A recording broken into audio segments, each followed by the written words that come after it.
జాతీయ మరియు ఆంధ్రప్రదేశ్ డైరీల కోసం ప్రత్యేక విభాగాలను ప్రవేశపెట్టారు. తగిన మౌలిక సదుపాయాలు ఉన్న స్థాపించబడిన డైరీలు మాత్రమే పాల్గొనేలా ఈ నిబంధనలను నిర్ధారించాయి. 2019లో నెయ్యి వినియోగం పెరగడం మరియు నిపుణుల కమిటీ సిఫార్సుల ఆధారంగా టర్నోవర్ అవసరాలు, పాల సేకరణ ప్రమాణాలు మరియు ఉత్పత్తి సామర్థ్య పరిమితులను పెంచడం ద్వారా టెండర్ నిబంధనలను బలోపేతం చేశారు. ఈ బలోపేతం పాలు, కొవ్వు మార్పిడి నిష్పత్తులు మరియు అంచనా వేసిన వినియోగానికి సంబంధించిన సాంకేతిక కారణాల ద్వారా మద్దతు ఇవ్వబడింది. తద్వారా సేకరణ నిబంధనలను వాస్తవ పరిస్థితులకు అనుగుణంగా మార్చారు. 2020 టెండర్ల నిబంధనల సడలింపు అధ్యక్ష. అయితే అధ్యక్ష, ఫిబ్రవరి 2020లో సుమారు 5 నెలల వ్యవధిలోనే బలోపేతం చేయబడిన నిబంధనలను గణనీయంగా సడలించినట్లు విచారణలో వెల్లడైంది. నిర్వహణ అనుభవం అవసరాన్ని 3 సంవత్సరాల నుండి 1 సంవత్సరానికి తగ్గించారు అధ్యక్ష. వార్షిక టర్నోవర్ అవసరాన్ని తగ్గించారు. ఆవు పాల కొవ్వు ఉత్పత్తి ప్రమాణాలను తగ్గించారు మరియు తప్పనిసరి పాల సేకరణ నిబంధనలను తొలగించారు. సమగ్ర అధ్యయనం, క్షేత్రస్థాయి పరిశీలన లేదా సాంకేతిక సమర్థన లేకుండానే ఈ సడలింపు చేయడం జరిగింది. తగిన మౌలిక సదుపాయాలు, పాల సేకరణ సామర్థ్యం మరియు నిజమైన నెయ్యి ఉత్పత్తిలో అనుభవం లేని ప్రైవేట్ డైరీల ప్రవేశానికి ఈ సడలింపు దోహదపడిందని సిట్ గమనించింది అధ్యక్ష.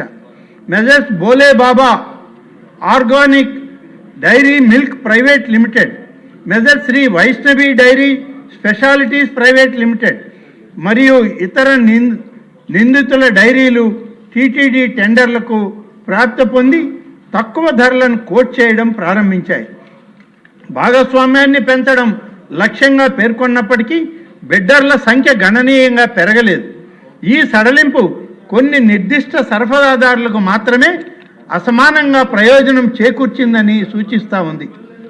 2024 టెండర్ మరియు ధరల ఆందోళనలో టీటీడీ మార్చి 12, 2024న 10 లక్షల కిలోల ఆవు నెయ్యి సరఫరా కోసం ఈ టెండర్ ఆహ్వానించిందని, మరి 8, 5, 2024న టెండర్ను ఖరారు చేస్తూ messrs AR dairy food private లిమిటెడ్కు కిలోకు 319.80 రూపాయల చొప్పున సరఫరాను కేటాయించినట్లు విచారణలో మరిన్ని వివరాలు వెల్లడయ్యాయి అధ్యక్ష. కోట్ చేసిన ధర నిజమైన ఆవు నెయ్యి సరఫరాకు ప్రాథమికంగా అసాధ్యమని పరిగణించబడింది. ఇది నాణ్యతపై ఆందోళన పెంచింది. ప్రయోగశాల ఫలితాలు మరియు కల్తీ గుర్తింపు. జూన్ మరియు జూలై 2024న చేసిన సరఫరాల ప్రారంభంలో కల్తీ గుర్తింపు పరిమితులు లేని పరీక్షా విధానాల కింద ఆమోదించబడ్డాయి. తదనంతరం నమూనాలను ఎన్డీడీపీ కాఫ్ ప్రయోగశాలకు పంపగా అక్కడ నెయ్యిలో వనస్పతి మరియు జంతువుల కొవ్వులతో కల్తీ జరిగినట్లు నివేదించబడింది. ఈ ఫలితాలు సేకరణ, సరఫరా గొలుసు మరియు తయారీ ప్రక్రియలపై వివరణాత్మక విచారణకు దారితీశాయి అధ్యక్ష. పనితీరు మరియు నేరపూరిత కుట్ర, ఫోర్జరీ పత్రాల సమర్పణ, ఉత్పత్తి సామర్థ్యంపై తప్పుడు సమాచారం మరియు సేకరణ రికార్డుల తారుమారు ద్వారా టీటీడీ టెండర్లను దక్కించుకోవడానికి పలువురు నిందితుల మధ్య నేరపూరిత కుట్ర ఉన్నట్లు సిట్ నిర్ధారించింది అధ్యక్ష. పామాయిల్, పామ్ కర్నల్ ఆయిల్ మరియు పామోలిన్తో పాటు బెటా కెరోటిన్, ఫ్లేవరింగ్ ఏజెంట్లు మరియు ఇతర రసాయనాలను ఉపయోగించి అసలు నెయ్యి రుచి, వాసనను పోలి ఉండే విధంగా కల్తీ నెయ్యిని తయారు చేసినట్టు విచారణలో వెల్లడైంది అధ్యక్ష. సేకరణ పర్యవేక్షణలో వ్యవస్థాగత లోపాలు. ఒక దశలో తిరస్కరించబడిన కల్తీ సరుకులు తదనంతరం ఇతర సంస్థల ద్వారా మళ్లీ సరఫరా చేయబడి ఆమోదించబడ్డాయని, ఇది తిరస్కరించబడిన సరఫరాల ట్రాకింగ్, ధృవీకరణ మరియు పారవేయడంలో వ్యవస్థాగత లోపాలను సూచిస్తుందని విచారణ వెల్లడించింది. డిజిటల్ రికార్డుల ధ్వంసం, డాక్యుమెంటేషన్ తారుమారు మరియు టెండర్ కేటాయింపు మరియు సరఫరాల అంగీకారానికి వీలుగా కొంతమంది ప్రభుత్వ ఉద్యోగులకు అనవసరమైన ఆర్థిక ప్రయోజనాలను కల్పించినట్లు ఆధారాలు కూడా లభించాయి అధ్యక్ష.